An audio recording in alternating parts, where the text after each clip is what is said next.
Hi, my name is Ed Boon, creator of Mortal Kombat, and you're listening to This Week in Geek with Mike the Birdman Dodd and the rest of the TWIG crew on This Week in Geek. And now it's time for another special feature. Tickle!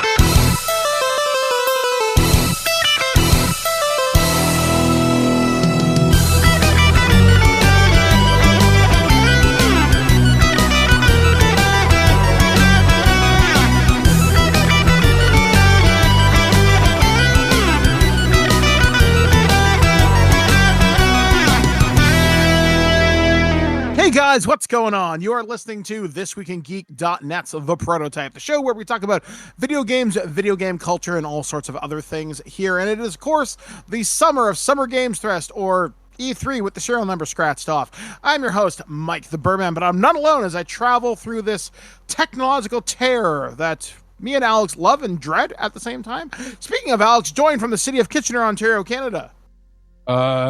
Alex, hail, hail, hail, Satan.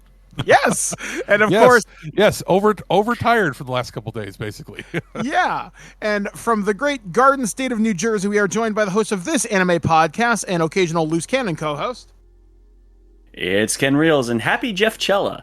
Yeah, so it is the summer of the Summer Games Fest. Like I was saying in the intro there, it is E3 with the serial number scratched off because E3 is dead. If it ever comes back, not likely. But it's dead. Let's yeah, there are so many digital showcases happening right now. Yeah, there are some things that you can go to and be in the front row, and that's a thing. You can see that we will not talk about on mic. Yes, that we will not talk about on mic. All I will say is, be aware of your surroundings. If you are front row at any event that is televised, actually pay attention. Exactly. Or you will be roasted mercilessly by multiple co-streamers, it seems. But yeah, so there's a lot of interesting stuff going on in the video game space here. A lot of really neat showcases. As we did our part one, we did back about a week and a half ago. This is our part two follow-up to that, and we're starting to get into the real nitty-gritty of things. We've had a lot of stuff come out over the last few days. Alex sent me over a huge package of here's all the big trailers we're going to talk about. But before we go any further, I do have to mention there are certain things that have leaked we are not talking about because they have not been officially released. And I'd rather see it in a 4K trailer or 1080p as opposed or just to an on Instagram. Yeah, an acceptable professional trailer during an actual showcase, because then we can talk about it after. Yeah, exactly. I mean, we want to give you guys the best information that we possibly can. Alex and Ken have been primarily leading this on me. I've been getting the Cole's notes, but I do have some thoughts on some of the things that I've been showing. So, Alex, without any further ado, buddy, I'm going to throw the show over to you. Where are we headed to first? Well, as it's been the last several years, I've put together I've gathered lists of what's airing and when. And this year in particular, you were super interested in actually, doing everything with us. It also just happened to coincide when you had a lot of speaking engagements and things going on, so you're like, please summarize and send me, because you don't have time to watch 3 hours or 4 hours a day of the stuff, right? So first and foremost, there's been some small things in between, but we wanted to make sure we watched the Geurrilla Collective. That is one of the indie showcases that popped up during the pandemic, and every year has gotten a little better, a little more tight. The hosts are kind of bland and kind of boringly scripted, but that's just because they're not, I don't think, traditional hosts in any manner. I also feel bad. This came out the day after they had an in-person event, and they got shut down by the venue. Oh, really? I didn't know that. Yeah. Luckily, Gerard, the completionist, took all the devs and brought them onto his Twitch channel to do their thing. Like he normally does. That's rough. And see, those are the growing pains that happen with small, independent collectives, right? So, but regardless, this is again one of the we talked about the Japanese indie showcase. This is sort of like that, but for the West. In fact, Yeah. a lot of times things that show up, and it happened here, things that we saw at previous year's Japanese indie showcase made their way into the Geurrilla Collective for a Western release. Right. So for the Geurrilla Collective, I know I put together a package of a few trailers for Mike, but we sort of got a summary here. There's a few sites that have it.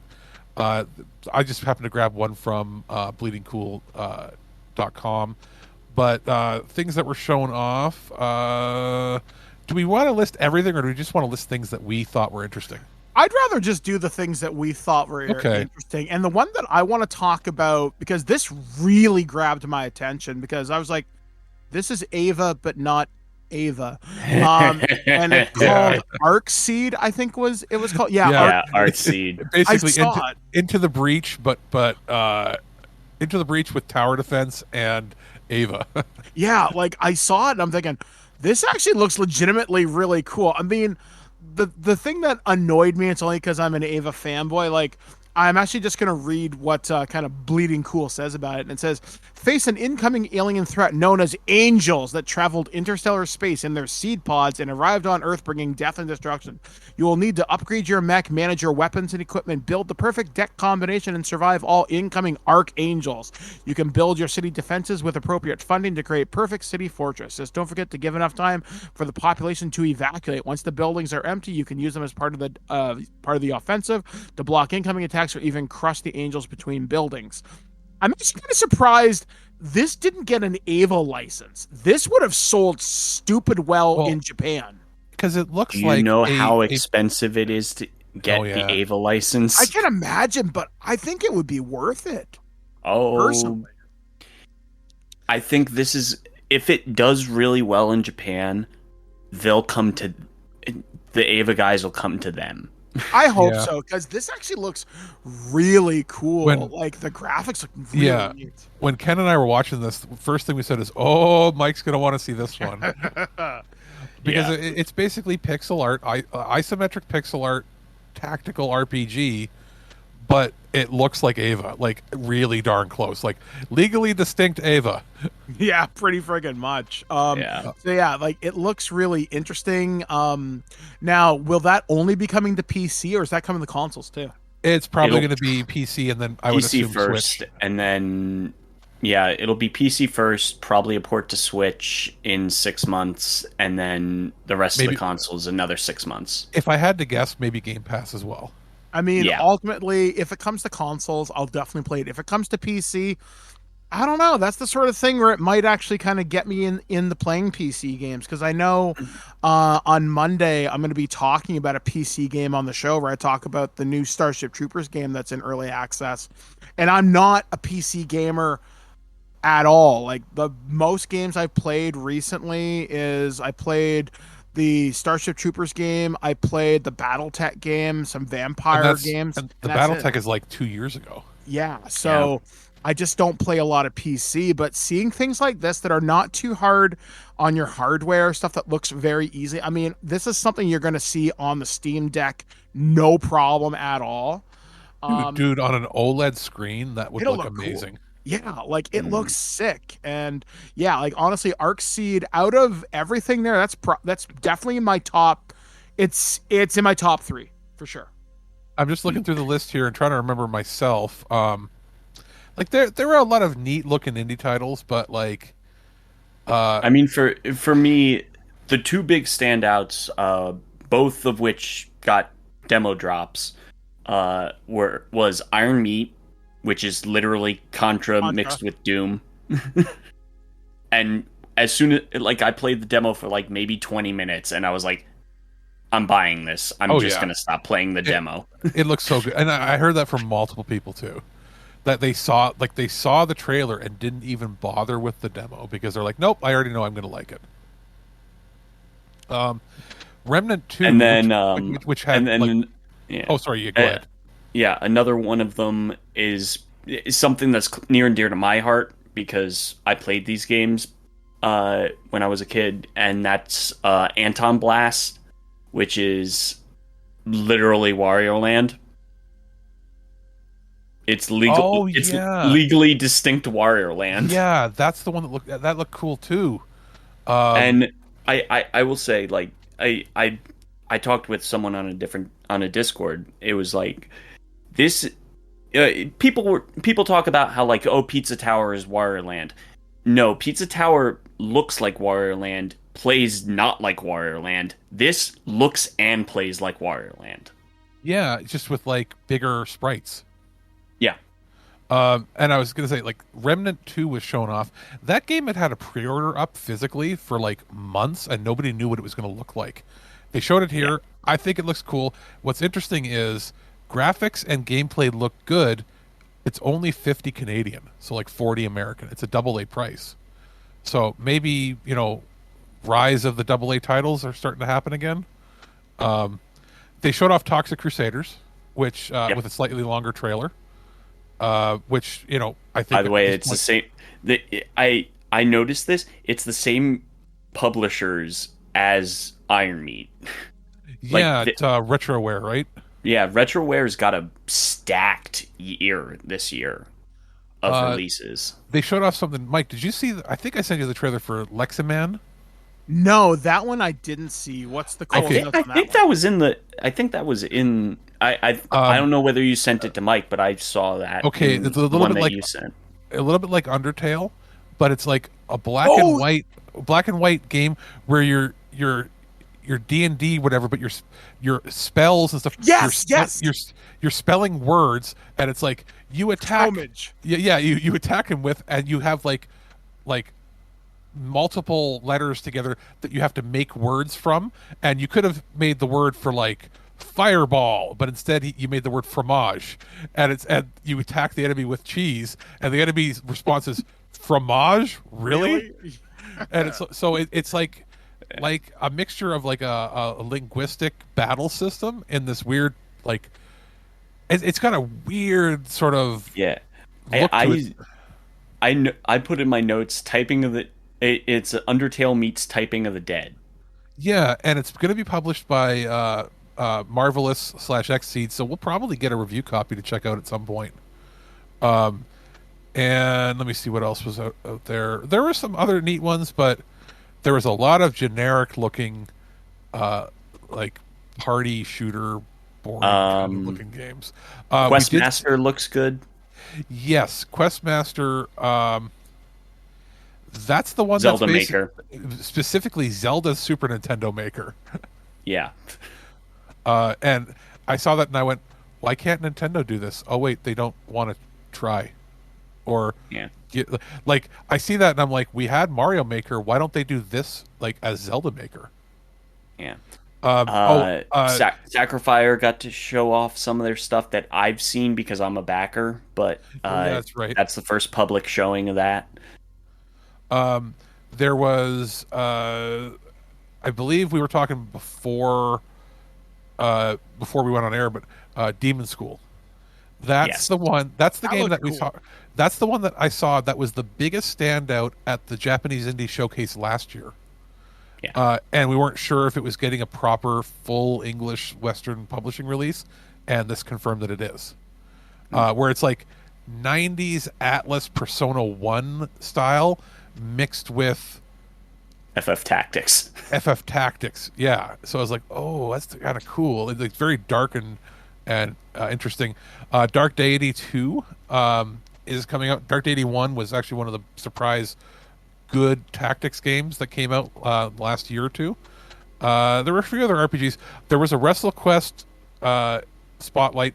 I don't think it was the greatest of what they showed, except that it showed that there's an overworld to walk around on, and that they basically just kept. I've played a little bit of the demo that they dropped. It is basically what they showed off. Okay, so that's coming the demo, and that's coming in I think August, right? Yep. So that's good.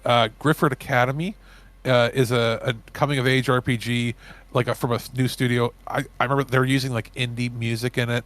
It looks like it could be like family's first RPG, so something to keep an eye out. My brother, I noted it. Scooby Doo meets Etrian Odyssey. Yeah, and then I showed my brother a bunch of the stuff, and what popped out for him was Toads of the Bayou. That's yeah. That's the like hand drawn pixel art, like anthropomorphic toads fighting a tactics game that uses a card battle system. Yeah. And he's like, that hits for everything for me. Give me that game. And I heard a lot of people also liked, was it Yomi 2? Yeah, Yomi 2, it's just not my thing. Not for me, but I know that was got a lot of buzz, and that's a card-based fighting battle system. Yeah. Interesting. The one that jumped out for me, this is also in my top 3, was Kingdom 80s, the Greed, or Summer of Greed. That looked cool. It's another Kingdom spin-off. I'll give it a whirl. It's a tower defense game. Yeah. It's a tower / kingdom management game.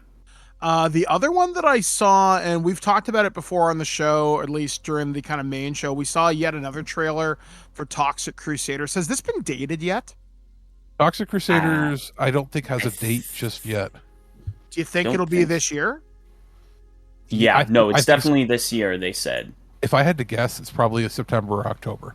I'm fine with that, and that's a must play for me, especially that's the type of game I'll probably end up buying multiple times. It's set for next year. Is it? Okay. Yeah. I wasn't sure. I just checked the Steam page. It's set for next year. My brother and I, when I showed him that, I ended up having to show him because he knew of, like, he's like, isn't that the cartoon you watched as a kid? I'm like, yeah, I had some of the toys. It was like, I was like super obsessed with it when I was like 6 or 7, not knowing that it was based on an NC-17 franchise. And then I showed my brother, like, I showed him the scene from the taco joint where like they shoot a dog and then all these people get murdered and all this. And like, yeah, that was turned into a kid's show, and that's what this game is based on. And he's like, when that comes out, I'm going to come over and we're going to spend an afternoon just playing it. I'm like, yeah. And then I'm going to call Mike and other people, and we're all going to play co-op because it's going to be like 4 or 5 player co-op. Yeah, like that one looks sick. I mean, like it just... Well, it's a little weird hearing Kyle A. Bear's voice come out at the end of the trailer. Yeah, and they same with the Turtles game. They weren't able to use the original music. They had to make a cover song. But like when that came on, the first thing my brother said to me was, "Oh, dude, is it the same people that did the Shredder's Revenge game?" Even though it's not, it looks like just like it, right? Yeah. Yeah. And speaking of Shredder's Revenge, that's getting new DLC. That's going to be Usagi Yojimbo, which is the rabbit samurai guy. There's going to be a couple new game modes added, bunch of new palette options. And from what I've heard, this isn't going to be the first DLC. No, like it wildly did above their expectations. Like, I'm trying to figure out what other characters I'd like to see. Maybe Mondo Gecko would be a pick for me. Ace Archie. Duck. Archie. No, I guarantee you they're gonna wait until the movie's out and for done. Mutant Mayhem, you're right. And then they're gonna drop like a DLC pack full of all the mutants. Do you think they would go so far as to put like Venus in it from the live action show? I think it's a possibility because Venus has popped up in other media as well. So, yeah. Oh my God. You know what would be great? And this is just the inner fanboy of me coming out. There was a comic book series called The Last Ronin that came out in the last couple of years. They're making a video game, full game based on Last Ronin. It wouldn't surprise me if we saw a Last Ronin skin show up in this game. I'd be fine with that too. As far as other characters like a pop in that were crossovers, like Usagi Yojimbo, was that from when they were on Archie Comics? Usagi existed parallel to the original comics run, but I mean, was that show up in the show? In the show, I was going to say because you're probably not going to see Archie, even though it would be hilarious if you did. But like, because they're not on the same platforms or anything, and they're not like owned by the same people, but. I'm trying to think what else would be like a good, crossover or cameo or playable character to have. I mean, they covered a lot of some of the surprising people from the show. I guess you'd have to go kind of deep into like seasons, like the last 3 or 4 seasons to go like get some of the weird characters in it. Mm-hmm. And as far as movies go, I guess you could go with costumes. Like you could have like the versions of them from the 3rd movie where they have the samurai gear on. Yeah. which actually might pop up with this Yojimbo one. You never know. But yeah, like skins or costumes or versions like that would be kind of neat. It would be neat if they allowed you to have like other art styles for the characters. So like how great would it be if you could select like the Konami first game sprites? That'd like, be really cool. So you'd have like these really lo-fi NES sprites blown up in with the rest of the game. I would love to see skins based on the 2012 style. Good luck. Okay. The 2003 style and 2009. Black and white Mirage comics. And black, yes, and you get those Yeah. for beating the game on like, I don't know, hard or something. That would be cool. I would totally do that. Because they could totally do that like hand-drawn style black and white. Going back to Geurrilla, another one that stands out, at least to me, is Ollie Frog Toad Skater. Oh yeah, that was a weird one. It's literally Tony Hawk with a frog. Yeah. With a cute frog. And you get to customize the frog. So that's this year's version of was it Skatebird? Yeah. Hopefully it plays better than Skatebird. Yeah, Skatebird played a lot like a lot of the PS1 non-Tony Hawk games. Yeah. It did not play well. And that was pretty much what was, going on there at that Geurrilla showcase. And then we move forward.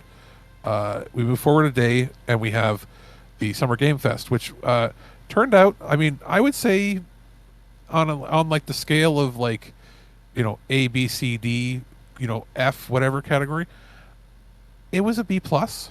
Yeah, there was some pretty cool stuff shown. Maybe an A minus. Like there was a lull in the middle. They could have used, as per usual. Yeah, like they could have used one, like if for instance there was no super wow this is coming out in my like opinion. even though I wouldn't be like normally like super duper hyped for it, except for the fact that we review them, like if Call of Duty had revealed the new campaign in the middle of the show instead of just the multiplayer maps, that would have been something. Or if like EA didn't have anything, if they had EA has been basically absent. Well, and they canceled their summer show at all. Like they're not doing anything, and I'm like, yeah. I mean, EA. The only thing they have is the indie game. That's it. Well, yeah, which they're not really hands on with, right? So it would have been interesting if. So they had that there, but like, if there had been a Dragon Age update, which might happen on Sunday, with Xbox, who knows? But like Dragon Age, they announced like a week before the showcase. BioWare announced that Dragon Age is feature complete and completely you can play it from beginning to end, and has now entered alpha final testing before they move into beta testing.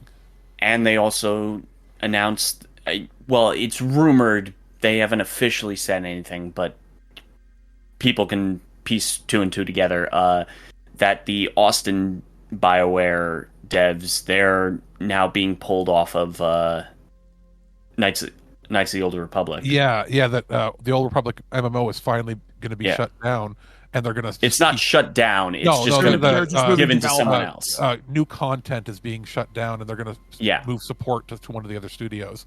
And the talk is it's to have that team not rolled into Dragon Age, but to have them work with the other team, the B team at Edmonton, to get Mass Effect rolling, so that they can already hit the ground running once Dragon Age comes out. Which, if that's the case, that means Dragon Age is within 6 to 7 months away. Yeah. Because they're gonna want Mass Effect likely out by 2025. People are thinking like, oh, it's 2026. No, they're gonna want it out within 2 years. No, they're definitely gonna want it out soon. They've had a year and a half. Actually, they've had almost 2 years of pre-conceptual stuff plus the basic stuff, and they're also building it again in Unreal 5, so they're not having to build from scratch or build on top of Andromeda. They're building on top of the assets they built for the first 3 games that were already that were already updated with a newer version of Unreal 3.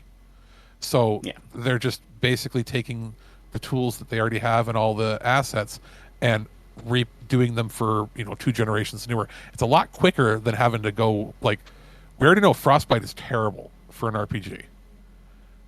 So they're not having to deal with that. So it's going to be a lot quicker turnaround time. Like, it's going to be probably a 4-year dev cycle, not a 7-year like we were thinking.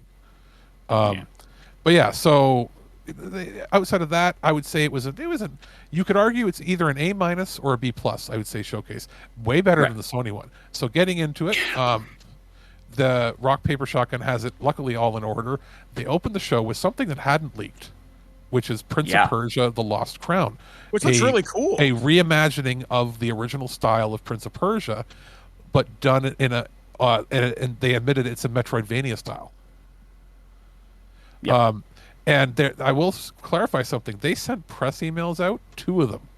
One saying that Prince of Persia Sands of Time remake was back on schedule for a January release, end of January, early February release. And then they sent a press email about this one coming out. Then they panicked and sent another email out a few hours later saying, sorry, please retract that if you've posted it. We have nothing to say about Sands of Time. Oh. And I think that somebody in PR, one of 2 things. One, they got the 2 games mixed up, which is possible. But it was directly from Ubi. It was not from a third-party PR company. It was Ubisoft America. Or 2, they ain't ready to announce that yet because they haven't had their Ubisoft Forward event. But I'm mentioning it now because people listening have heard or seen people post, hey, they've got 2 games coming. It's probably not the case, especially not with this one getting the January release. They're not going to release them one after another, month after month. And I mean, this thing looks great. It looks really cool. Yeah, and it's a AA title. We're probably going to see more at Ubi's Forward. So yeah, cool. And they're going to forward. Yeah, they're probably going to show full gameplay and maybe even like. I wouldn't be surprised. Oh, here's the thing. You were talking about how it seems like it plays like Rayman. It is the Rayman devs. Yeah, it's the Montpellier, like one of the main France teams. So it's that. This game, I think that they rolled this out in 2 years. I think that, and by easy. 2 years, I mean 2 years by when it comes out. I think they've only had this in development for a year and a half. I think this went into development when they started having not just the problems with the India team, the India team or the studio cultures. I think this is when they had the problems with their games not hitting expectations. I think internally they said, we need to see if we can make a few games on a lower budget, but still charge like $50 or $60. Yeah. So they haven't announced pricing yet for this. Don't be surprised if they. I don't know if this is going to be like a $70 American, $90 Canadian game, or if they're going to go. I would say maybe like a 40 or 50. It depends on how much gameplay. If it ends up being like a 20-hour game, I could see it being 50 US and then 60 Canadian, which would be, AA pricing, and they could sell probably twice as many games that way than they would if they had it at a higher price point. So if they do that, this will be a proof of concept for moving forward, where not every game has to be this AAA game on this huge, on these huge engines and platforms that they keep trying to get 10 years or more out of. This is something that they could pump out. They could pump out 3 games like this in the lifetime it takes to make one of their other games. Yep. And if it's good, that's all that matters, right? It looks like the combat looks tight, the platforming looks good, the voice acting looks good. It looks like it's going to be very tightly, polished. So I don't know very many people out there in the gaming space that would be like disappointed or to think this looks like crap. It doesn't look like crap. It might not be for everybody, but this looks like the Ubisoft I remember from 20 years ago when they were doing, more interesting things. So I think it looks cool. We'll probably get review copies of it. For sure.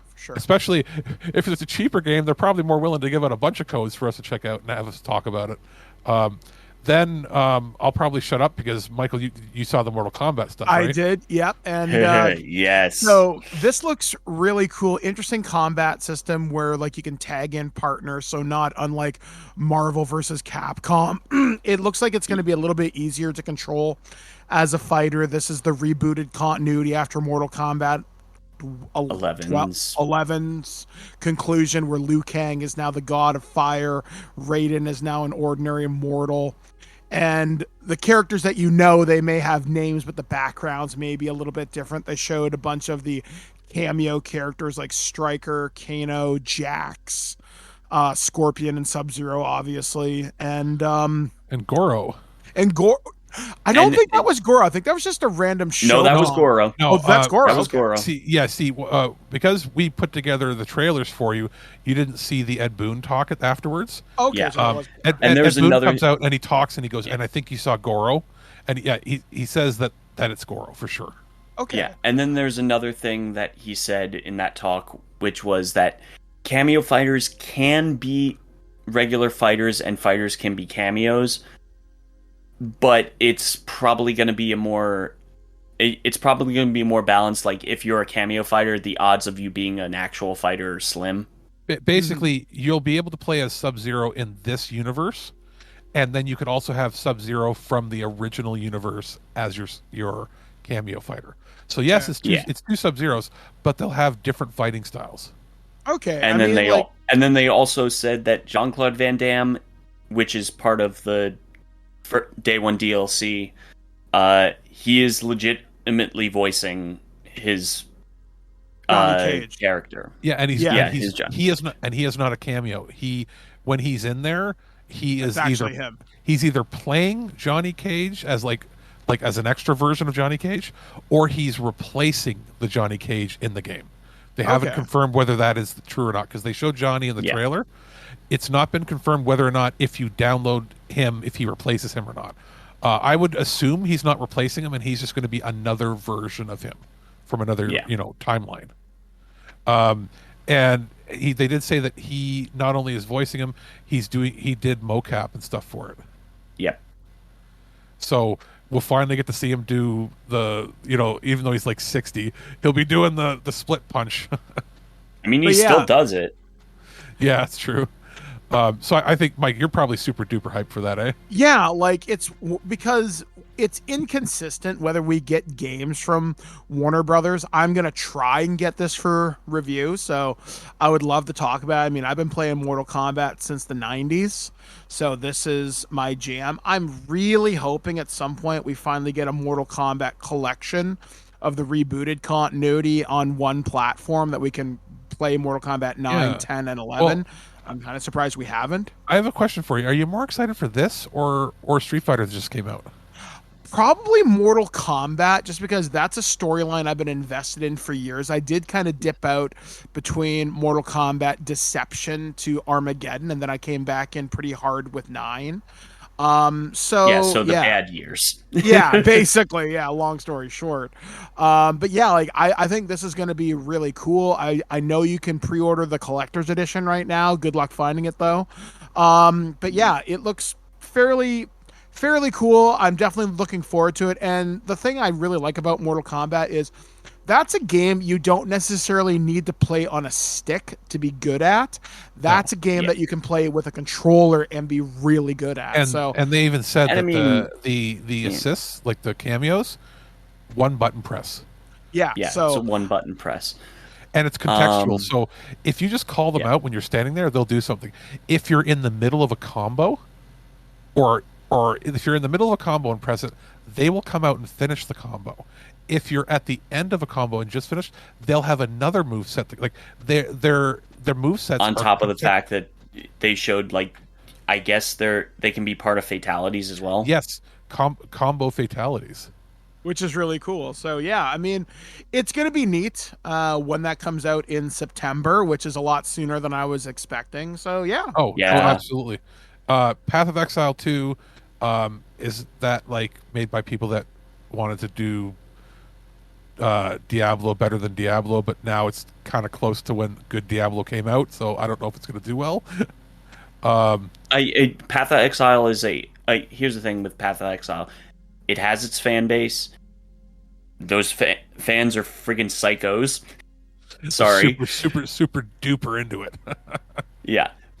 When they're into it, they're into it. Again, it's free to play, so yeah. It's basically just like Yeah, no, fine. It is what Good it is. for those people. Then Keeley teased a weird crossover, and we saw a cyborg Ryu. Oh yeah, that weird exoprimal thing. Yeah, and people thought it was going to be like a skin or something for the game, and it's an exoprimal. And then, interestingly, without Kyle any, shows up? well, yeah, but without any fanfare, without even Keeley mentioning it, or without Xbox, nobody. At the very end, just a little thing saying that exoprimal is day one Game Pass, because It's coming again. Well, no, yeah. it says No. day one. It says play one. Wasn't play, wasn't that already announced? Nope. I could have Nope. sworn Exo. It was. Okay. It was. I looked online. I went surfing around. No, there was no news about that until some news sites picked up on it. Yesterday, and I'm like, that tells me that Capcom knows it's not going to do well without being free. And it says you can pre-order it on other platforms, but why on earth would you pre-order on other platforms when you can play it on PC or Xbox for free and find out if it's any good or not? So I think we'll probably check it out. I mean, if it's a fun game, it's a fun game, but it doesn't bode well for me when a third party has a $70 game that goes to Game Pass without them making a big deal of it. It's just in the trailer. I do want to play as Ryu as a cyborg, though. It was still kind of dumb. And then Witchfire, I'm not interested in. I don't know about you guys. Nope. Nah. Crossfire, Sierra Squad, not interested because VR right now, and it's Hey, look, it actually looks like a legit shooter on VR. So it looks like a shooter that's not janky on VR. progress. But I also get the feeling it's not going to look that good on my MetaQuest 2. So Yeah. Remnant we talked about already. Then there was a surprise, and I think most people, except for staunch, people that really aren't thinking, are actually going to like this. The new Sonic game. It looks cool. It looks like Sonic Generations, but it looks fast enough. It has like weird gameplay things. This looks like their answer to, hey, we're not going to give the Sonic Mania guy any more money, but we're going to do our own thing. But by the way, we've been listening. We know you don't like our 3D Sonics because they suck. And I thought this was Sonic Team. It's not. It's a different team altogether making this. So I'm like, oh, so it's actually going to be good because Sonic Team isn't making it.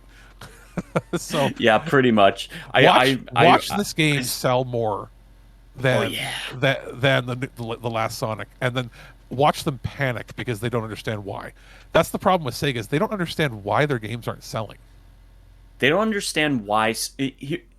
It's more Sonic than anything else. They don't understand why Sonic Team Sonic games don't sell. Yeah, they're so like, they just don't. Either they're listening to the wrong people, they're not listening to anybody, or they're only listening to the rampantly strange and in-depth super fans in that franchise that will buy anything.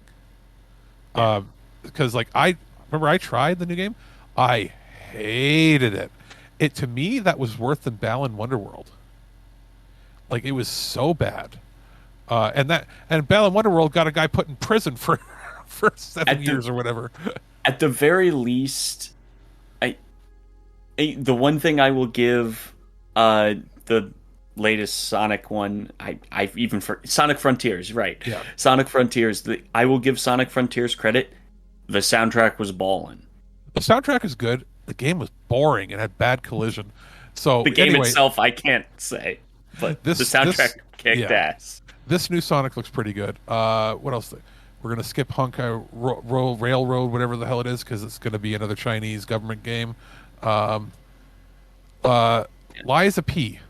Looks cool. Not my thing. Looks cool. Though. Way too hard for you and I, Mike, but there is a demo. We're going to play it. Ken told me it's going to be too hard for us, but you know what? I will respect that it looks really good. Here's the thing. It's easier Bloodborne. Okay, but easier Bloodborne. For those that know, that's like saying easy. It's like that's like saying it's like only having a small hammer smash you in the face versus a sledgehammer. So it's like, okay, but it looks like it'll be a really fun game for people that like it. Yeah, the healing system is very is kind of Bloodborne-y. Basically, you have 3 charges in the demo. You have 3 charges on your heal item. I'm guessing you're probably going to be able to increase that as the game progresses, kind of whatnot. But every time you attack and do damage to an enemy, you gain more charge on your heal item. Okay, so the better you play, the easier it is to heal. Yes. So that gives a reward for that. That's at least good versus like not being able to heal at all, or being able to heal like twice in. And like the control, it literally controls like a Souls game.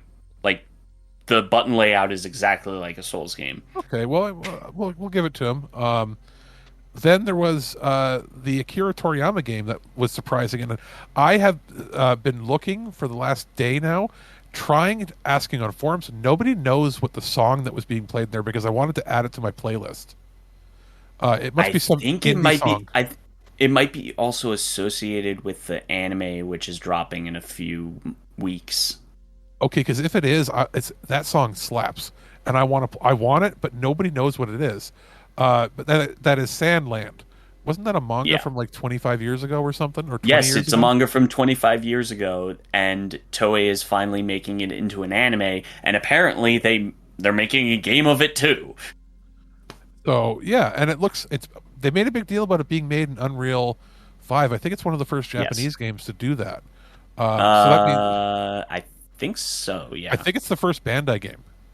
It's the first Bandai that is using Unreal for sure. Because I don't believe. I was going to say they're not publishing the From Software stuff, are they? Are they publishing? No, Armored Core? I think they only publish certain thing. They publish Sekiro. Yeah, so we'll see how that works. But yeah. That looks entertaining.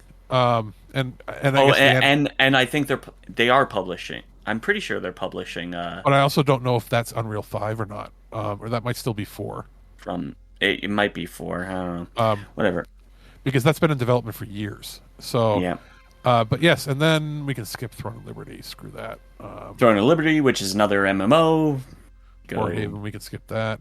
Alan Wake 2. Alan Wake cool. 2. Yeah, it looks scary as shit.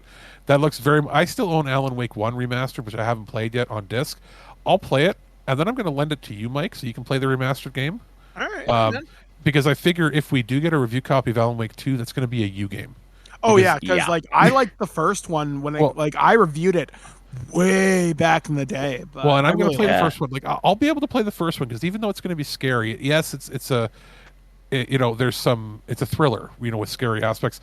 Whereas this is full on Resident Evil survival horror. Mm-hmm. Yeah. So I mean that looks cool. We didn't need to really see much more. Like I don't even think they need to show any more of that game. I think we already know if it's going to be good or not. I'm glad that they showed the UI. Yeah. Yes. It looks great. I didn't put it in the trailer package, but Warhammer 40K showed off that it's I think 3-player co-op. 3-player co-op. Full campaign. 3-player. So if it shows up on like Game Pass or we get review copies, boys, I think we know what we're doing. So yep. It looks like pretty fun. Yes, Your Grace. John Carpenter's Toxic Commando. That looks fucking sick. He wrote the story. He's directing the game, and it's basically a zombie / I don't even know if it's a zombie. It might just be like demon fighting creatures and demons, where it appears that it's a multiplayer co-op game where you're traveling in this giant Humvee, and that becomes like the big point is you got to get the vehicle from point A to point B. And this is another Saber game, which we were saying when we were watching it, like Saber's been busy. Yeah. So I mean, I think it looks cool. The fact that he's involved means he's going to be making the music for it, likely, or some of the music. Also, he's like the biggest Hollywood director that plays games, so he's somebody who knows what he's talking about when he's. And he was teasing that he was working on a game, like legitimately for the first time, and he was really excited about it. I think he was doing an interview for that last Halloween game, the last Halloween movie. Yeah, which it was just announced today, Michael, that Friday the 13th is being shut down.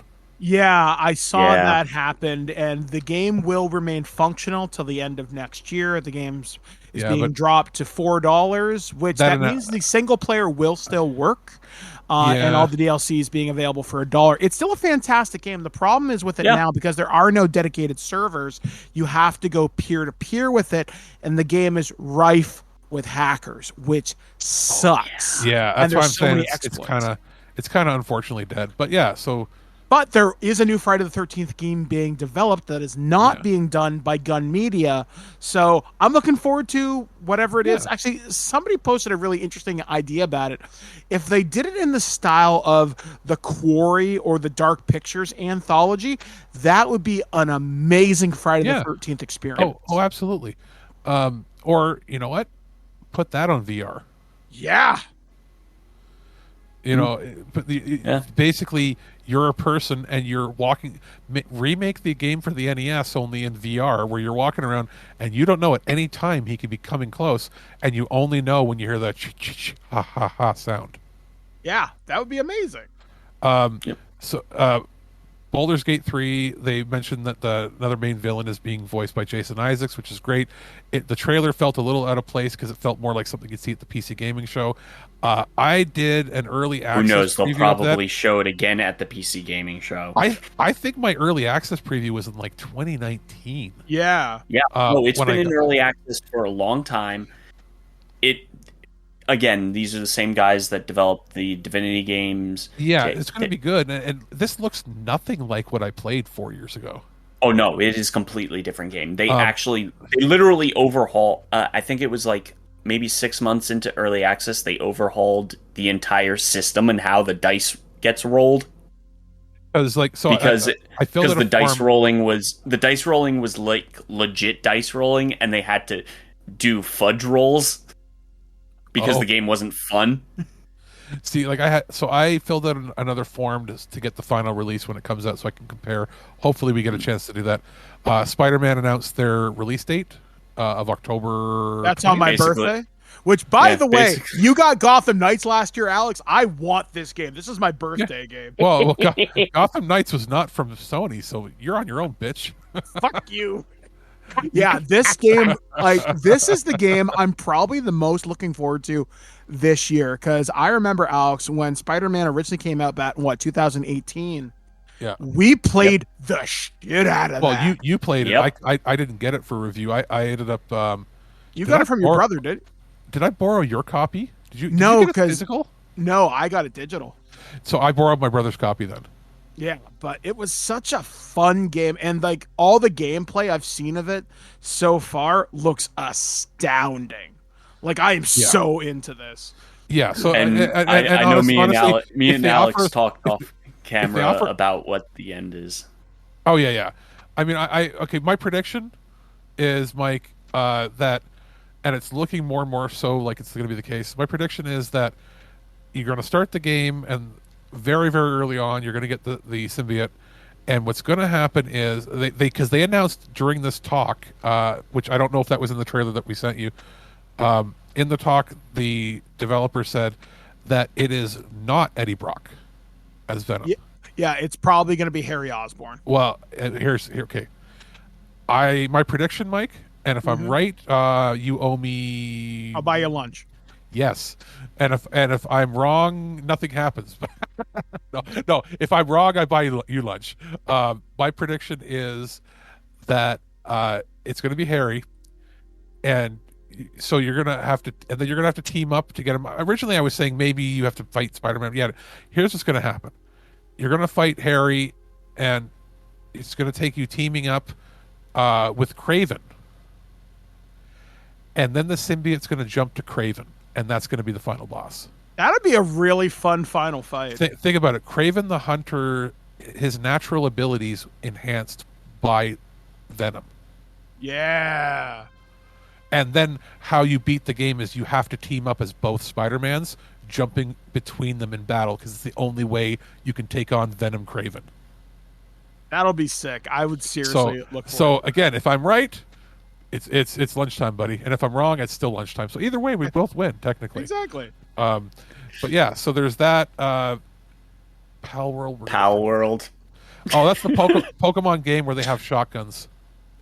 Yeah. Watch them all, motherfucker! Bang! You know, it's literally it's such this weird juxtaposition of having these cute, cuddly animals with realistic machine guns and shit. Yeah, there was like an Eevee with an AK-47. Yeah, and I think there was like another. What's the? It looked like an Ampharos with a Gatling gun with friggin' no, it was that was like a yellow Wigglytuff with like a Gatling gun, and then there was an Ampharos with rocket launcher and shit. Yeah, I didn't put it in the trailers, Mike, but I'll send it to you after. It's literally like, what if Pokemon had better graphics? And I don't know how they're not going to get sued. Like, it looks like 95% Pokemon. It's so legally, it's just legally distinct Pokemon with guns. You throw like a magic lamp thing to capture the Pokemons, and then when you enter battle, like, you throw the Pokemons out, and they're like, it's all cool, and then they like reach into their back pocket and pull out guns and start firing at each other. Yeah. Black Desert we're gonna skip. There was a Lord of the Rings announcement. I didn't include it in the trailer because that is a license that needs to stop, because the last good Lord of the Rings game were those Shadows of Mordor games or whatever, and they ain't getting made anymore now that Warner doesn't have the rights to it. Yeah, like, honestly, like the devs for the Golem game openly came out and said, like, guys, we are so fucking sorry. Well, if you were sorry, you wouldn't have released the game. Well, they didn't want to. They didn't want to release the game, and they were forced to. Yeah. This I didn't even include because I'm not even going to talk about it because it looks bad. In the Return of more, it looks like a knockoff of Deep Rock Galactic.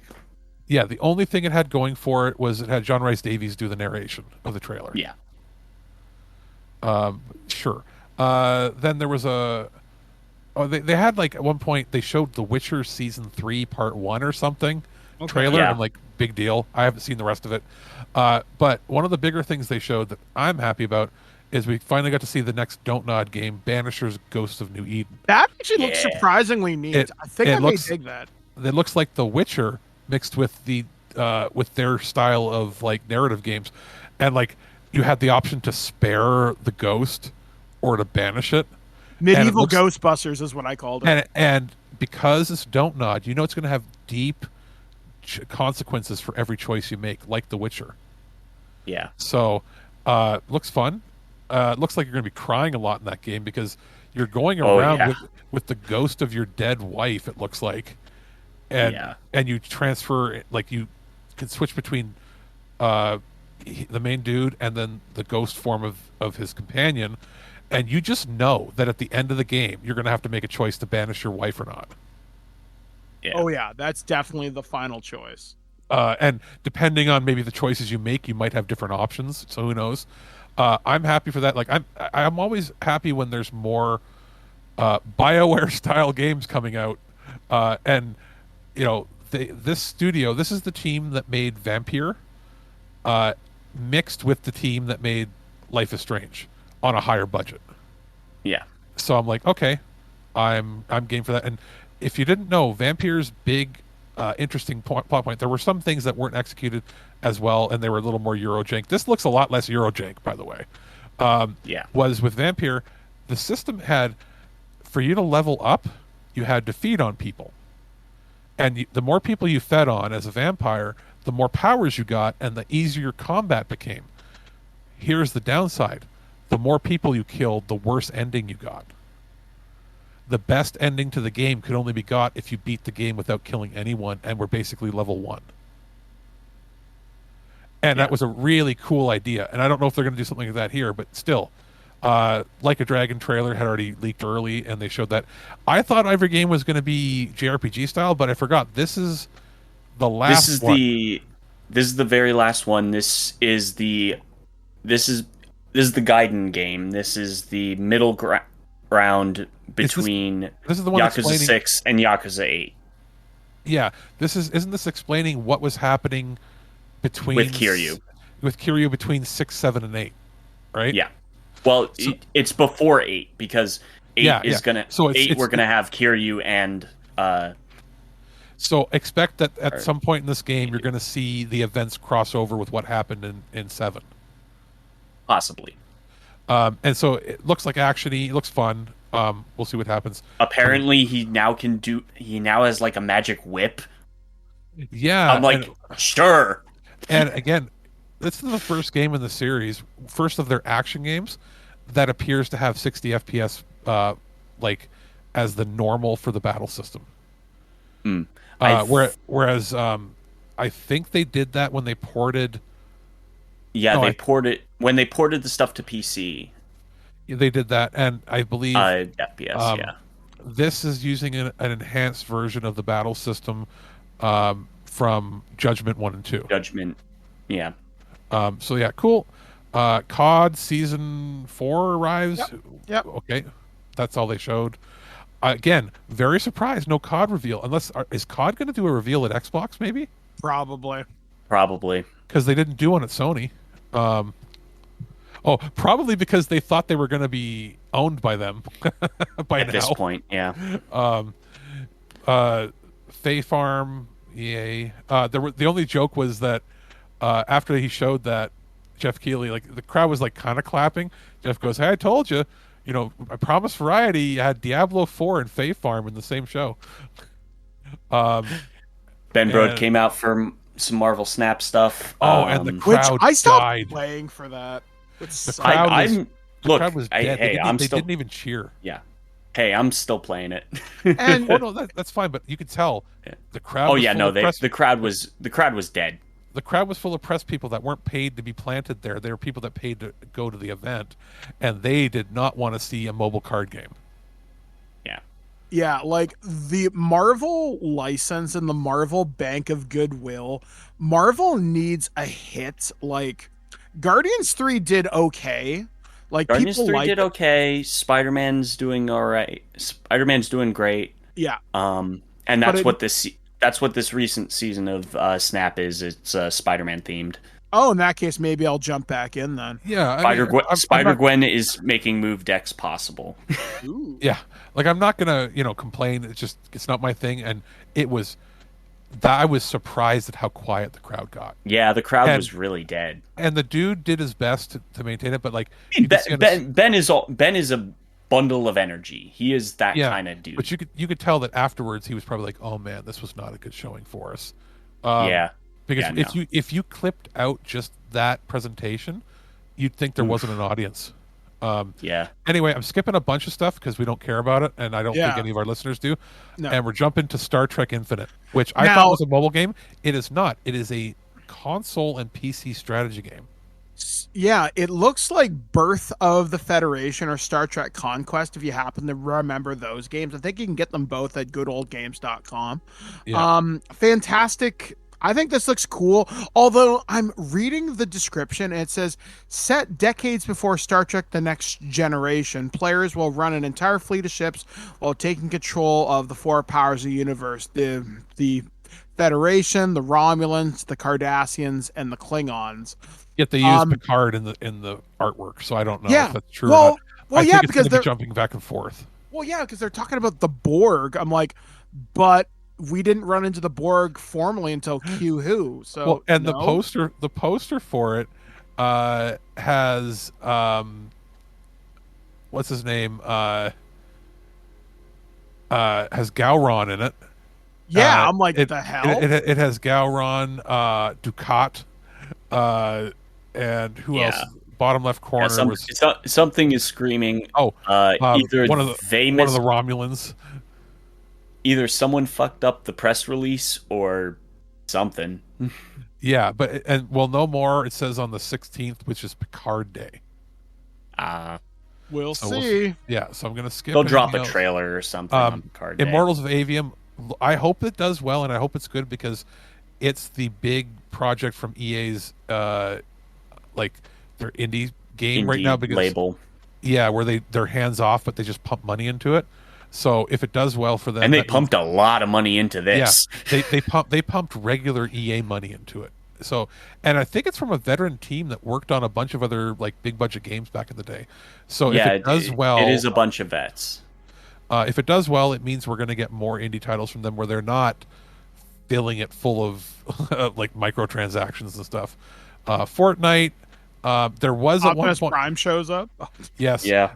Earlier And in the the model show, looked pretty good. yeah, earlier in the show there was a mention, like they did a tease, and it was the Final Fantasy mobile game where it's retelling the whole story. I pre-registered for it because I want to see what it plays like, and then he made friends. That's not the only news. We have Final Fantasy, and the crowd went crazy till he goes, oh no, and he waves it off. He goes, no, it's not what you think. And then he talks about a DoorDash deal for Taco Bell that if you use Final Fantasy 16 as the promo code, you could win the game. And the crowd was like, ah. And he's like, gotcha. And then, of course, they finished the show with the last big thing, and it ends up being Final Fantasy VII Rebirth, which is funny because FF16 is not out yet. But I guess they want to just market it a certain way. I'm still waiting on a 4K 60 trailer. Every trailer available is 1080p 30. But it looks crazy good. Yeah. You saw that, Mike, right? Also the big drop was it's coming out on PS5 on 2 discs. Yeah, and some people going nuts. This game is ginormous. After looking it up, there are 2 games that have had 2 discs on PlayStation platforms recently. Red Dead 2 and Final Fantasy VII Remake on PS4 were on 2 discs. I did forget about that at first. I think this is the first PS5 that's 2 discs. And people are doing data mining and looking at things. How it worked with Red Dead 2 was install disc was 50 gigs, play disc was 25, so dual layer, single layer. Same with Final Fantasy, and that still had more to download because of day one patches. When Final Fantasy VII Remake was ported to PS5, they fitted on one 66 gig disc, and then you needed I think 10 gigs to download a patch. But basically, the game was playable on a 66 gig disc. This is going to be 2 100 gig discs. Wow, that's so. It's after installation. It might not use all the space on the second disc, but they're trying to limit, I think, the downloads people need and also day one patches. They are aware that in Japan, it's even more so becoming a bigger deal than here. They don't like the idea of you not owning a game once you buy it. Mm-hmm. Even though you think that rentals are a big thing there, which they are, but it's becoming a bigger deal. And while internet is plentiful there, I didn't realize it's not as fast as you'd think. In South Korea, they got crazy fast internet. But in Japan, the average person uses Wi-Fi. So they're not using landline speeds like we're used to. So, a 200 gig download could take forever in Japan if you're not hooked up to a LAN. So I get that. And also, we've got lots of friends that are in rural areas or areas without great internet. And I mean, if they only have to download at most a 2 gig patch, maybe download their DLC add-ons for the deluxe editions or whatever, that'll be great. So it looks way more expansive and open. And the fact that they put down on 2 discs, they're using it as a marketing play because their other game was 2 discs, except the fact that this is big. Now, what they're hoping that they're implying to you is this game is a lot larger than the first game. Yes. And I have a prediction. And the first game was pretty damn large. I think it's literally twice the size. Because all the assets were built. The matter was just building the open areas. From what I could see, guys, looking at it, when you're on the Chocobo, you're able to press buttons that look like it's scavenging for items. In the battle system, you'll notice little blue checks below your ATB meters. Now, that could be one of 2 things. One, do you get to bank up more ATB than what's shown on screen? Or is that for performing the dual and triple techs? Probably triple techs, if I had to guess. Because it looked like as an ATB meter filled, one of those check marks went up on it too. So we'll find out. So there's that. What else did I see?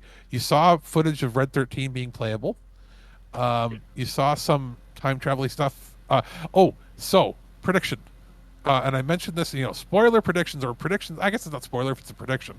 At the opening of the game, they show Shinra loading up your corpses into meat wagons. Yeah. Some people were like, "Oh, is that maybe like is that a fake out? Like, is that like fake news basically, or like just to report? Like, even though they're coming No, after you, I'm calling that's how they get you out into the open world.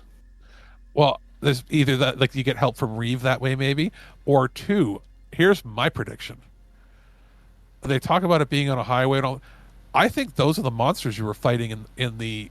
Like, Shoot! at the end of the first game, you're fighting people. Remember, they all have the same move sets as you, but they're like these like ethereal monsters, the monsters of fate or whatever. Right. And you kill them before you kill Sephiroth. I think he was playing a fucking trick on you. You were fighting yourselves from another parallel timeline, and you killed yourselves. And they are what's left, and they're from Zack's timeline at the end where we see Zack show up, and there's like that different logo of the dog in that, and he shows up and he's like, Aerith, he's going to watch the news, and he's going to see them all dead. Yeah. And the only one that will be interesting will be like if he sees like, yeah, or it's even another timeline. But I think that those are those fate monsters that you beat at the end there, you not realizing that, yes, they had your powers, or like you as a player might have noticed that, but you killed them, and that's what's fucked his timeline up. Yeah. And I think you're going to be playing in parallel. I think that you're definitely going to be playing Zack at some point. Now, I don't know if disc. It would be interesting if disc 1 is you play. If they did an old traditional thing where you install the data and you put the disc in, and you play disc 1 as one world, and disc 2 is a different world. But they won't do that. They'll just have all the data at once. But I think what you're going to be playing towards is that you're going to be playing mostly, except for some fate sort of things. I think you're going to be playing through sort of the timeline that we're used to on the main one, and then you're going to be hopping over Final Fantasy VIII style, where you'd switch over to Laguna, and you're going to be playing as Zack, forming a new team to stop Sephiroth because everybody's dead. Yep. And the only crossover is going to be Bugenhagen. He's going to go up to Cosmo Canyon, and that version's world, because he's so wise beyond his years of like cosmic realities, and he's going to say something's wrong. You aren't like, he's going to say something like, "You son aren't supposed to be here." Yeah. And like, what happened to my grandson? What, you're not supposed to be here. And then he's going to reveal that things are wrong and you need to make them right. And along the way, you're going to basically be forming a new team, and that could literally be something strange, like he forms it with a former Turk, maybe Roche, the soldier from that was introduced. That'd be fun. Like Roche, who was introduced in the first game. Like, maybe you're going to be fighting with him a little bit, in the Clouds team. Maybe he joins, because in this world, Zack would know Roche. They're both soldiers first class. Yeah. So maybe they're going to form up, and he's going to be like, "We have to go after Sephiroth. He's gone rogue." And Roche is like, "Okay." So maybe we're going to see new characters, team up with him. And then what's going to happen there's going to be a conflict either at the end of this game. I think that would be, like, people think it's going to end where it traditionally end on disc 2, or at some point. So Meteor. Meteor getting ready. And I think what's going to happen is there's going to be a point where you end up fighting for your own reality, or there will be a point where you have to team up against Sephiroth with both teams at the same time. Mm-hmm. Like, it's going to be something like Xenoblade, where game 1 and game 2 were in different worlds, but as you play it, when you go to the final boss, spoiler, they're happening in parallel. Yeah. So it's going to be something like that. And then they also kind of, you see dude in hood that's clearly Cloud saying reunion. The third game's going to be called Reunion. Yeah, like, come on. And I think the twist is going to be that it's not just two realities. We're dealing with the multiverse thing here. So, they're totally pulling multiverse shit. So, like, because remember, he saved Cloud, or he thinks he did, and then pulls into town, right? He's like, "Is that all of them?" Right? And then he pulls into town at the end of the last game plus the expansion. So his Cloud is alive, but the Cloud on the TV screen's dead. So is that another reality, or is something else at play here? Like, there's going to be lots of weird twists and turns and mind games played, but I am almost, the thing I'm pretty much certain of is that it's either that's either like Reeve or somebody trying to as a cover to get them out of town. But we saw that they escaped in the main game anyway, but we don't necessarily know what that transition was. Or two, that is Zach's reality, where everybody's dead. Because they're not just like, oh, they're hurt. Like they put they're dead. They put Tifa on a stretcher and her arm goes limp and hangs off the side, and it's like, oh, they're dead. So we'll see what happens. Like I know I'm going a little overboard with this, but like I am so hyped on this, and the fact that they're saying Q1 basically, that I'm thinking late February. Yes. Yeah. February, beginning of April.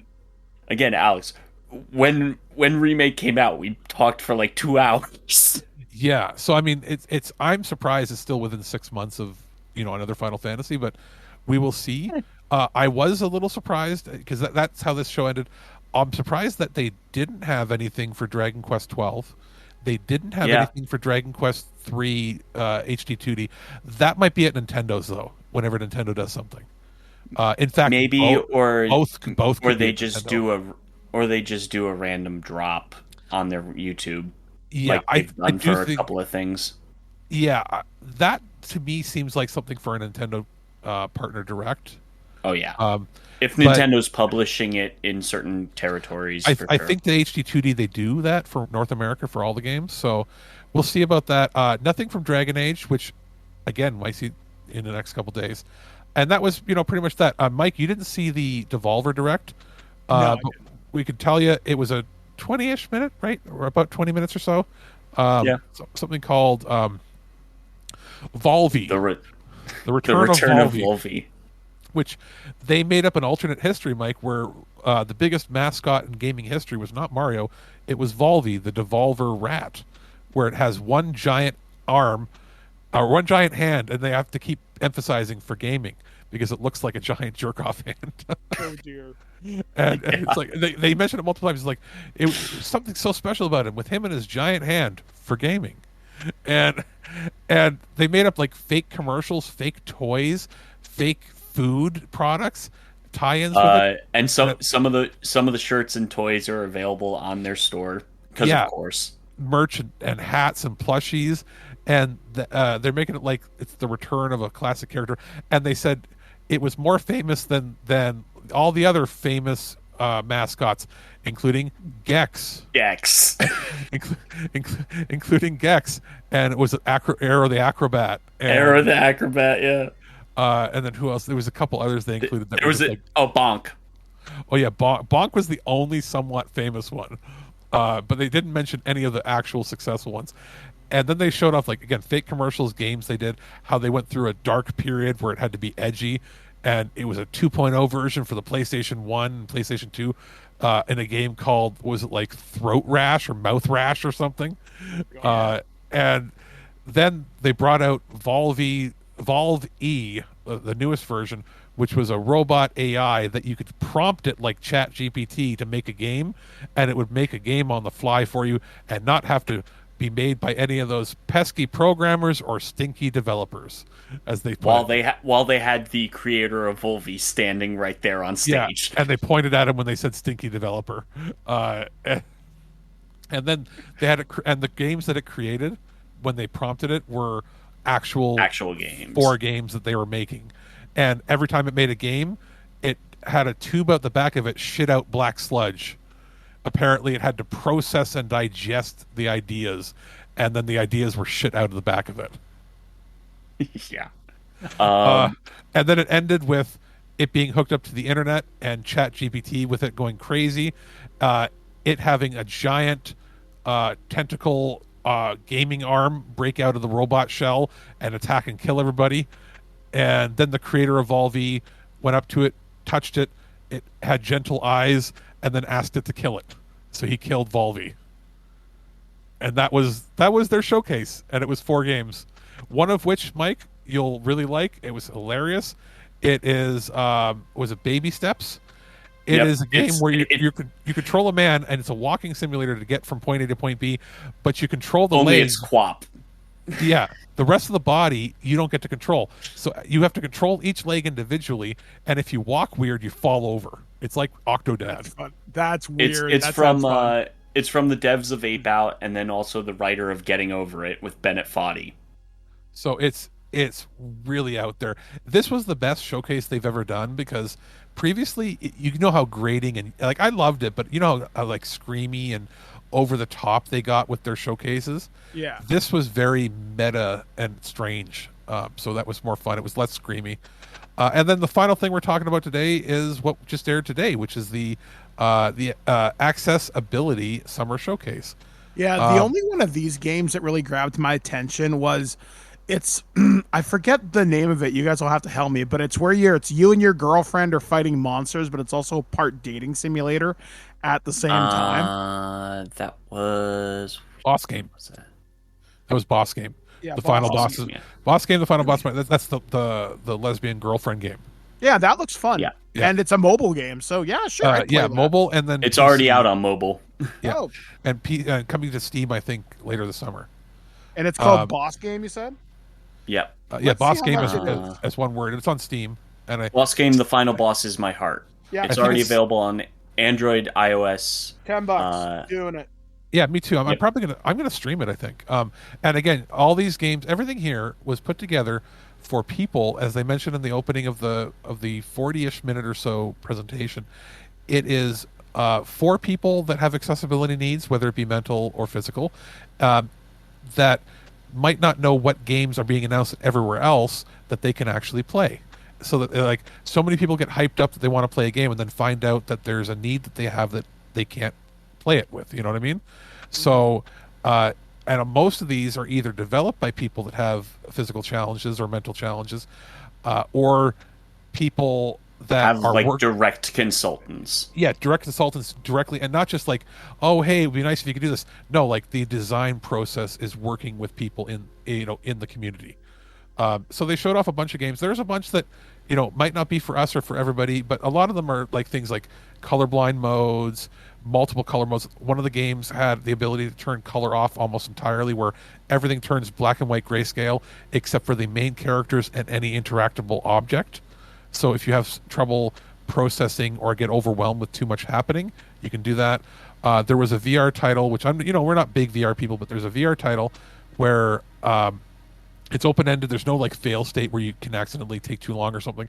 And if you get overwhelmed, it's specifically for people that are have autism, you can press a button on your hand, on your virtual hand, that brings you to like a safe space room where it's like all white with bubbles and like calming sounds. It's a sensory overload room, and you can also customize that sensory overload room to fit your personal stuff. And and it has like volume controls where it won't go above a certain decibel point, even if you tried by accident. Like you can't accidentally set it too high that it would hurt your ears. There's lots of cool stuff like that, and I picked a few to send to you, basically, right? That were that I thought were the most interesting. I picked, I think, 3 to send. I sent Boss Game because I was like, that looks like a neat battle system. Tons of customizability for difficulty, and The not fact just that it was so good, Alex, I literally downloaded it while we're talking. well, and That's what sold me on it. Well, and looks it's an so much RPG fun. where the battle system, like you saw, like if you watch the trailer, not only can you make it easier, you can make it harder.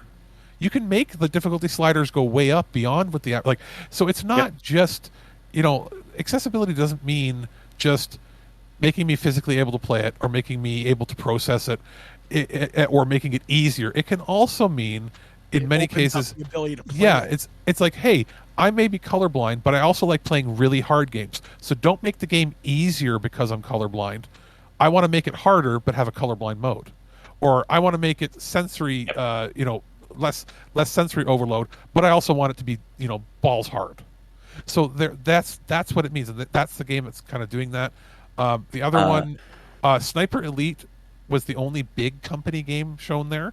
And it was basically Rebellion coming out and saying that from now on, all of their games are going to have consultants for accessibility and make things. And they also, and was it Rebellion that had the toolkit, or was that a different? That was an indie game. I'm going to see which one it was here. 1 second. It was. I'm scrolling. Was it Pine Hearts? It was Pine Hearts from Hyperluminal Games. Okay. They made an entire toolchain plugin for Unity Game Engine. They haven't announced if they're going to release it to anybody else, but every game from them now on has a plugin where every game will have like 20 or 30 points of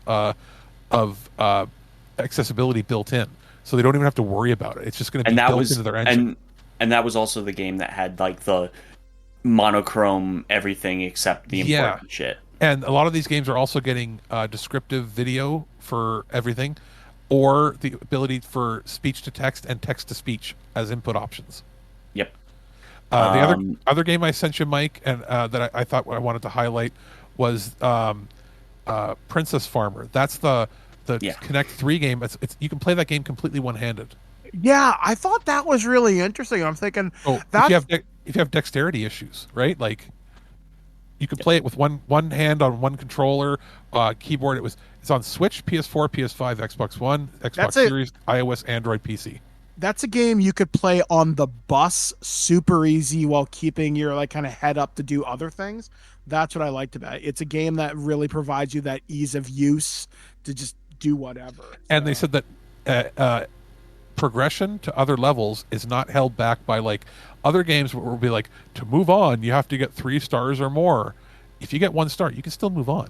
Like they're not holding you back. You just get extra things if you do better. So they're not like locking you down that I can't complete the game because I can't play it good enough. So they're doing that. The other one that I sent you as a highlight was, let me see here, it was earlier in the list here, Upheaval.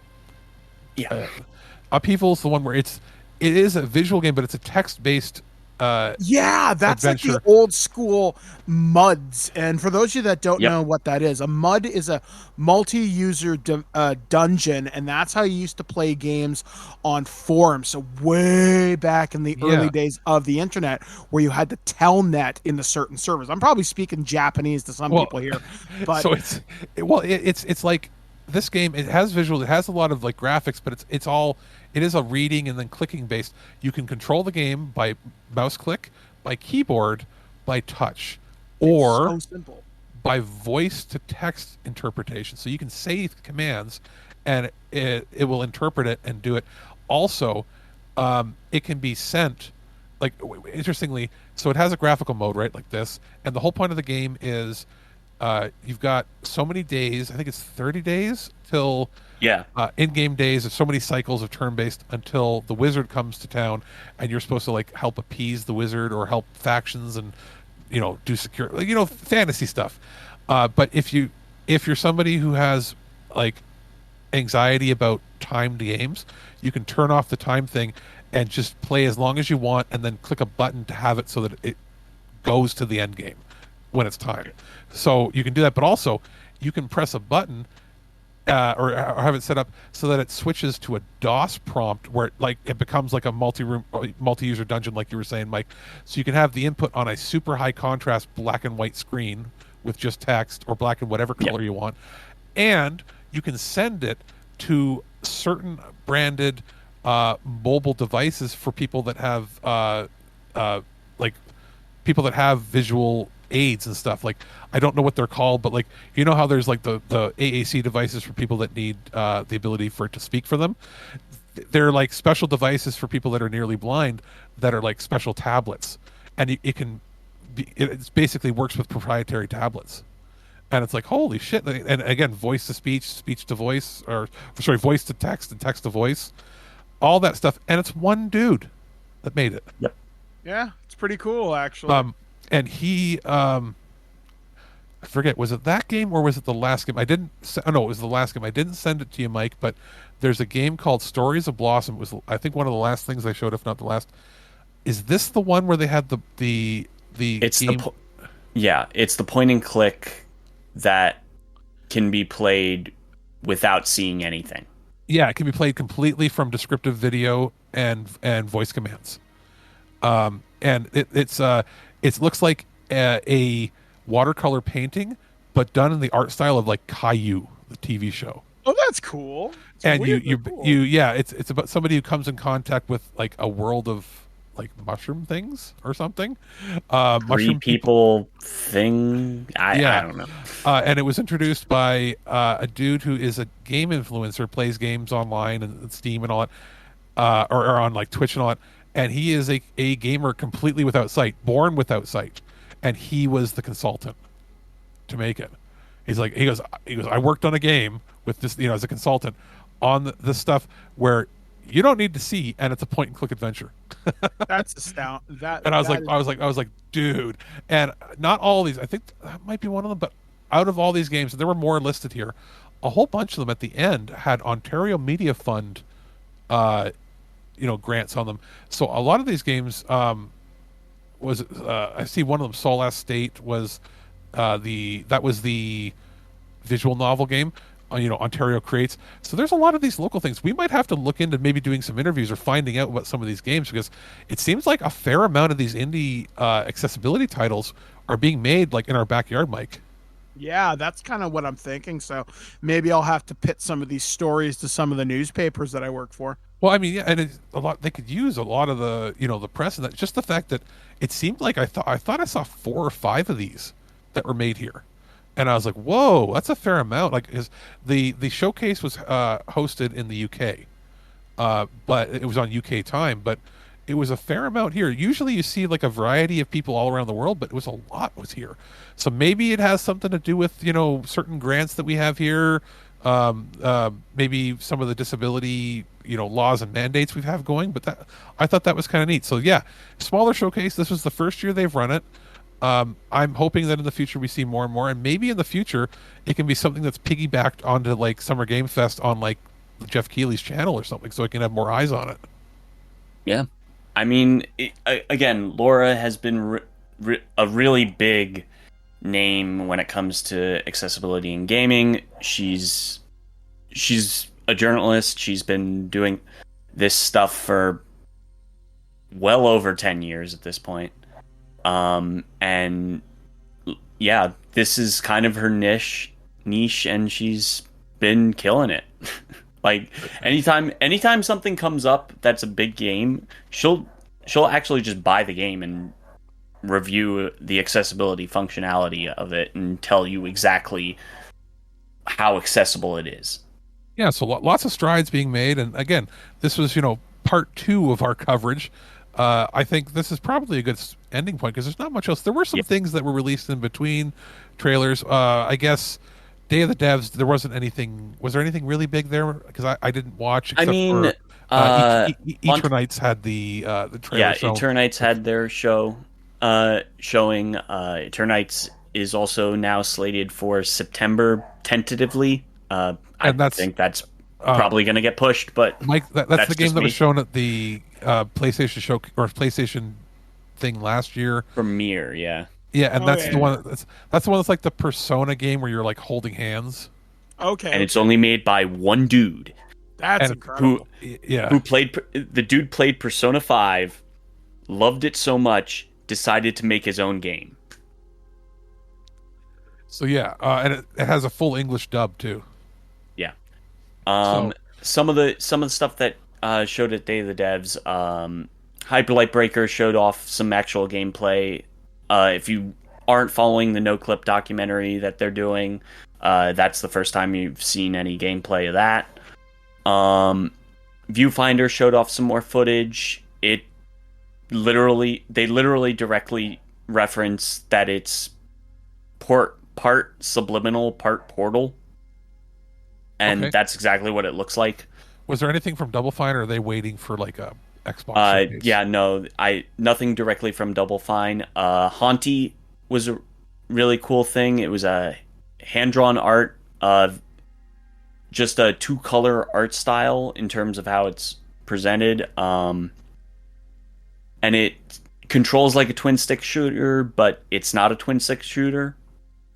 And that's slated for next year. Basically, it's an isometric puzzler. Okay. It looked really, really interesting. Very cool art style. And then there was Hellskate, which is another Tony Hawk Pro Skater. I literally wrote Devil Hawk Pro Skater. I think that was shown at the Japanese thing last year. Possibly. I remember it looked interesting, but it looked like it would be hurting my eyes. It's developed. The director of it worked on Tony Hawk Underground, and he basically said, "Yeah, we're using some of the stuff about that people were like, "Oh, this is interesting for Tony Hawk." For a Tony Hawk game with Underground, and it's a they dubbed it a roguelite skateboard hack and slash. Oh God. Okay. That's weird. Sure. But yeah, so I think that's probably pretty much it. Yeah. As far as, I mean, I think it was overall, we've seen some pretty good stuff. Not a lot of mind-blowing stuff, except for, Final Fantasy and They showed off some during the Day of Devs. They showed off some Cocoon. We'll probably see that at Annapurna's thing at the end of the month. Yeah, Annapurna was announced to have something at the end of the month, and end of the month is that. I think the THQ Nordic one is at the end of the month as well, and I think there's a third one. Oh yeah. The nearing the end of the month, I think, is the mid-month, or end of the month is the Yakuza one. So there's 3 or 4, and those. I think Yakuza is like Wednesday. Oh, okay. Well, there's 2 or 3 at the end of the month. We might cover them regularly, or that might just be part of the news on the regular news. As far as what's coming up, I guess on the next, probably Tuesday or Wednesday, you'll hear from us again on the prototype, because the Saturday of Summer Game Fest is the Future of Play Direct. I'll be watching that. I don't know. I think Mike's busy on Saturday, so we'll have to. I might watch it. Yeah, regardless, I'll send you guys catch-up stuff for it. Highlights. Yeah. So Future of Play, Wholesome Direct is right after, and that's Wholesome Direct is where we saw that Kind Words game. That I think Mike, you played a fair bit of when it came out. Shit ton, like hundreds of hours. So you know what I mean? Like there's going to be some neat stuff that pops up there that is new. And then the Future Games Showcase is right after that. So it's basically 3 hours I'll be watching of that. And I'll summarize, and I'll probably be able to cut it down to 20 good trailers probably. And then the next day is the Xbox Games Showcase at 1. I think that is it running for 2 hours on its own? It's 2 hours on its own, and then an extra hour of Starfield, I think. Okay, so I guess. And then PC Game Show is right after. Yeah, so that's 2 hours, I think, too. Yeah. So 5 hours. So Alex, it'd be a long day for us. 5 hours. Yeah, and then after that, we'll be able to take a break after that, and then the next day is Ubisoft Forward at 1 p.m. And then Dames for Games. I think that is that Women in Gaming. Is that what they renamed? Yeah, it's a women devs in games. Yeah. And it's not listed. I think almost right after Ubisoft Forward. I think between that and Dames for Games, either right before or right after is the Capcom one. So we'll be watching that, and then we're not going to hold off to the 15th to do the RGG Summit one. That will just cover, unless they show a ton of stuff, because I don't know why Sega's doing just that and not doing all the other stuff with it. Because RGG has a couple of projects in the cooker right now, and also Yakuza 7 sold a butt ton in the West. Okay, so that makes sense. So yeah, well, that might just be part of the regular coverage. But yeah, basically, you saw there's 5, 6, 7, probably 8 hours. I'm gonna watch and probably some Ken, and then we will summarize it there for you, Mike. I assume if you can, you're probably gonna want to watch the Xbox one, right? Yeah, that's my plan. I'll probably watch that on Sunday evening. So yeah, that's pretty much going to do it for this edition of the Prototype. Just a little bit of a programming note.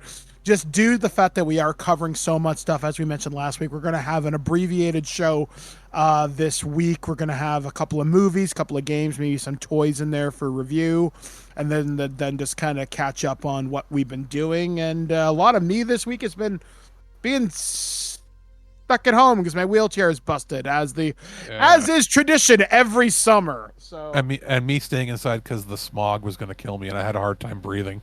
Yeah, and then Sunday's going to be hot as hell. Yeah, it's going to be a fun time.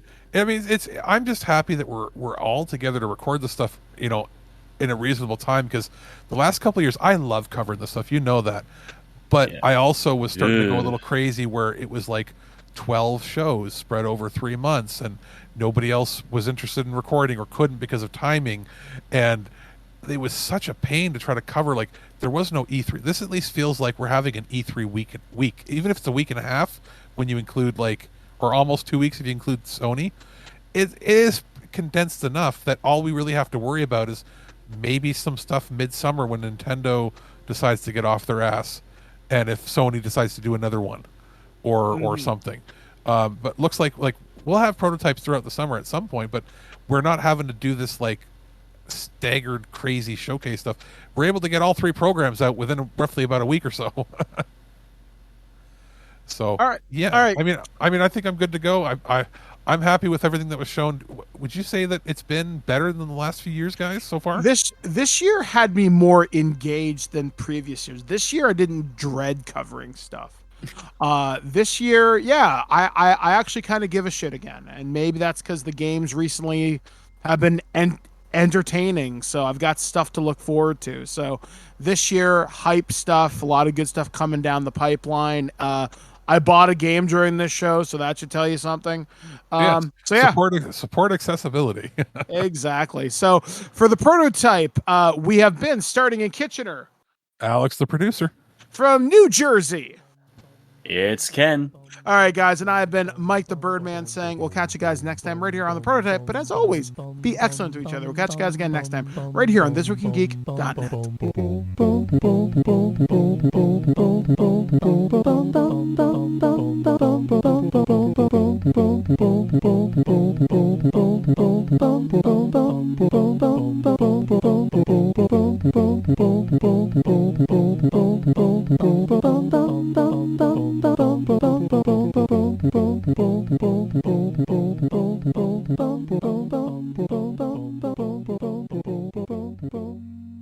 At no point in your rambling, incoherent response were you even close to anything that could be considered a rational thought. Thanks for listening to this episode of This Week in Geek. Hungry for more? Check out our website at ThisWeekInGeek.net. You can subscribe to the podcast, browse our Twitter and Instagram, and leave your thoughts on today's topics. If you'd like to give us some feedback, send us an email at feedback@thisweekingeek.net. Tune in next time, and remember, lower your shields and surrender your listenership. We would be honored if you would join us. Thank you for your cooperation. Good night.